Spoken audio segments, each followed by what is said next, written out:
So this is what I'm usually doing now, is buying directly from stores who will sell to me. I would say that for Lolita, it's probably a bit more difficult because you're not building a personal relationship with store managers, but there's still a lot of things that you can do. So many top tier Lolita sites have their own international arms at this point. Angela Pretty, Baby, Alice, Piero. So you can buy directly from them if you're willing to pay retail, and if you can actually find what you want in stock, which is probably the more difficult part. It works sometimes, especially though. if you like Angelic Pretty. If you like Angelic Pretty, you sometimes have to stalk their website. They have an international arm. That sounds like you're underselling it a bit. You're like spending like 8 hours on Angelic Pretty's their website. Yes, for the updates. It can get a little crazy. We talked about Closet Child earlier. They have an online site. You okay? Daydream Carnival. Let's just not talk about Daydream Carnival. That's pretty much what I thought about. In Gloria? Yeah. I don't want to talk about Gloria either. These are dresses that sold out instantaneously, and many people were very disappointed. And we fought for them, even if and we failed. You were at the store in Japan, you had to enter a lottery to get in the store. Yeah. Like, imagine that. There's a lineup of like 100 people, and you get dealt a lottery number. Number 100 in the lineup could get number 1 and get to go into the store first. What a bitch. Yeah. I would say that AP seems to be learning their lesson. They announced a re-release for Daydream Carnival, it was? Yeah. And they were like, we'll just make however many people order. That was really nice of them to do that. So everybody who wanted it ended up getting it. So I feel like Daydream Carnival was probably the breaking point even for Japanese Lolitas. They're like, oh, we're sick of this shit, we're just going to buy Baby. So yeah, Closet Child's website is not the same as their boutiques in Japan. It has its own independence. I think it's completely independent, or at least somewhat independent. Yes, it is. That's not a yes or no question. Sorry, you were wondering whether or not... Is it totally separate from all of the physical locations? Or? I would say no. I think some of their stuff is available in actual stores that you see online. It's just that they don't post everything online. Okay. Yeah. So there's some stuff in store that you have the perk of only being able to find in store. And there's some stuff online that you can also find in store. I would say it's a really good website to check out just to look for things though. Alice Food. I don't know much about that one, but... it's really cool. They have a lot of really weird stuff actually, like Jean-Paul Gaultier. Wow. Yeah, it's not just Lolita. There's a lot of really interesting stuff on that site. I feel like it's priced better than Closet Child. Maybe I don't think it's as popular. No? Yeah, it's not as popular. Closet Child's definitely #1. It's the top, yeah. Yeah. A lot of stuff at Closet Child is really cheap too. Like, you'll get something and they'll say it's like, I don't know, 2 out of 5 condition, and there will be like a tiny dot on the dress, and that's why it's so cheap. Japanese are very serious about condition, and they really undervalue their clothes compared to international communities, I would say. This is very true. Unless it's like Puppet Circus. Yeah, like a really rare dress, they'll still sell for a lot of money, but it's not super rare. How much did Daydream Carnival sell for on Yahoo Japan the day it came out? Like $1,200 for a dress that retailed for $300. US? Yeah. Yes. Someone paid that money. And then missed out on the reviews, so... I really want to. That's so satisfying. Yeah. Yes, it makes me feel good. Sorry if anyone in here got scalped on Daydream Carnival. Yeah, I hope not. So let's see. So Zozo Town is a really cool store. It's not Lolita. It is, I would say it's more mainstream Japanese fashion, but you can find a lot of really cool accessories. Their site, zozotown.com, will ship internationally. Almost everything is there. There's over 700 brands, so you'll probably find something that you're looking for. You can pay with credit cards and PayPal. No shopping service, no awful bank transfers or anything like that. Rakuten is really, really important, and I think maybe people don't think about it so much. There are used clothing stores on Rakuten especially. So they have an English portal called globalrakuten.com.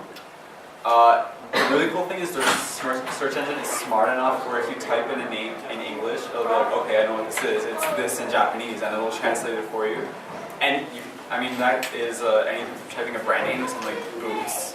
They'll understand you wrote boots, and they'll show you boots. By default, the English site only shows you stuff that can be shipped to where you're from, but you can really easily change it. just down here, it says ship to Canada, so we just click it, change it to ship to Japan, and you'll see everything, and you'll still be able to use the English portal. Tencels is weird. I doubt most people here will ever use it. But if you can get something shipped, if you can pay directly to the store, but they won't ship it to you, you can rent a mailbox in Japan, and they'll charge you based on the weight of the package, not how much it costs. So for something that's like 3 kilos, it's like $10. It might just be cheaper to use from Japan because it's $2. $2, I mean, can't be beat. But I mean, if you don't want to deal with the shopping service, if you have someone who's ready to sell it to you, then you can just rent a mailbox. So some final things. This is the worst part of shopping. Oh my god. Okay, if you buy things directly from Japan, customs will kill you. Canadian customs charges duty on the stuff that you buy internationally, so they charge you HST or whatever taxes, and then also duty. I one time on a dress that cost me $300 paid $150 customs. Yeah, I recently got a package that was worth about $1,000. He marked it down to $300, and I still had to pay $150. Yeah, so customs is really, really, really bad. At full price, I would have paid like $450 customs. And you're not really getting anything for that money. It's just going to Canada. So it's very frustrating. I wanted to say one thing about the differences between buying from Japan and from America. So in San Francisco, there are Lolita shops. There's an Angelic Pretty there. There's a Baby the Starshine right there. There's also Harajuku Hearts. They have other brands kind of amalgamated. There's a new one too, space. Madame Q. Yes, they're also there. And if you buy from San Francisco, our trade between Canada and the United States is much better with customs. So that $300 dress that I got, I would have maybe paid $60 customs instead of $150. So that can really save you money if you can buy from the U.S. branch. How much markup did the U.S. stores charge? Any?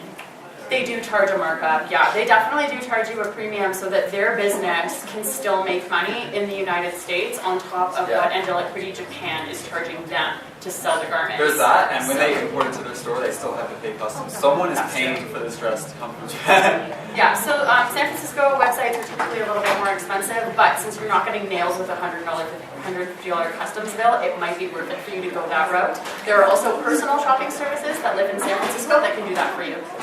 Whenever you can, ask the seller to mark the item as a gift, and you can skip out on a lot of charges. This is very true. It is technically illegal, which is why we didn't want to mention it to you guys. Also, marking down is illegal. Yeah, and the packages I just mentioned was a gift. It was marked as a gift. It will not always help you avoid customs. I have a really bad horror story to tell you guys. One time, a girl from Europe bought a dress for me, and that dress was worth $500. She paid me that money to get the dress, and she asked me, Stephanie, will you mark it down to $20 on customs so that I won't get charged by European customs? And I was like, I'm not taking any of the risk in that situation, because what that means, essentially, is that she will not get any of her money back besides $20 if it gets damaged. Lo and behold, customs opened the package with a box cutter and ripped a huge hole in the front of her $500 dress. It's sugary karma. Wow, that was strong reaction. I was so heartbroken for her, but because she had it marked down, I could not give her any of that money back, because she took the risk of having it marked below its true value. So this is something that can happen if you mark items down. I'm not saying that I never do it. I'm just saying that you need to be responsible as the buyer for that. The seller should not be responsible to refund you your money if something like that happens, because you asked for it to be marked down. So, For the love of God, always get a tracking number if you're going to do this. So, what if the seller marks it down without you even asking for it? that is a poor choice on their part, and yes, you could be very upset at them if they did that. If you have explicitly asked them, then you should man up and take responsibility for the File a fact that dispute thing. in that Yes. situation. Definitely file a dispute in that situation, yes. I know people who have had that happen in the doll community, with doll companies marking their dolls as $20 when they really cost $500, and then stuff getting damaged and the company not wanting to cover that money, and that's not fair. You're getting screwed over in that situation. See, a lot of shops will do this, but if something happens, they will take responsibility for it. If they both mark it too low and don't take responsibility for it, get your money back. Definitely. Yeah, okay. Enough about Yeah, customs. mark. I didn't Yes. mention. What a nice picture. I just realized. But the seller marked, Yeah. she showed this picture to Yeah. make sure that you knew that it was damaged in this way. That's And how the I price found it. reflected it. Yes. But so yeah, if you're buying something used, like be reasonable. It's gonna be wrinkled. The fabric will probably have softened. It might have some Fading. Yeah, it might have some small damage. Lolitas tend to take really good care of their clothes. Maybe too much sometimes. We won't get like giant stains down the front, but there will sometimes be stains, so you always have to be aware. Because sometimes even the sellers don't even realize they're there, That's why and then you get it, and then you're like, oh. But that's their fault though, because they should be thoroughly checking the item before they list it for sale online. Yeah. I've received items with undisclosed damage before, and almost every time I found a way to leave negative feedback or get some money back or something. Yahoo? No, not on Yahoo. If this happens to a Japanese seller, you're basically out of luck. See, that's the problem, yeah. That's one of the issues with using shopping services is they can't really get into a dispute with the seller for you because that would really hurt their business if they got negative feedback. No one would use them anymore or accept bids from them. Plus, they don't have the item anymore, so they can't really verify you're telling the truth. True, very true. Another trend is that usually Japanese Lolitas take better care of their clothing than the Western Yes. ones, is what I found.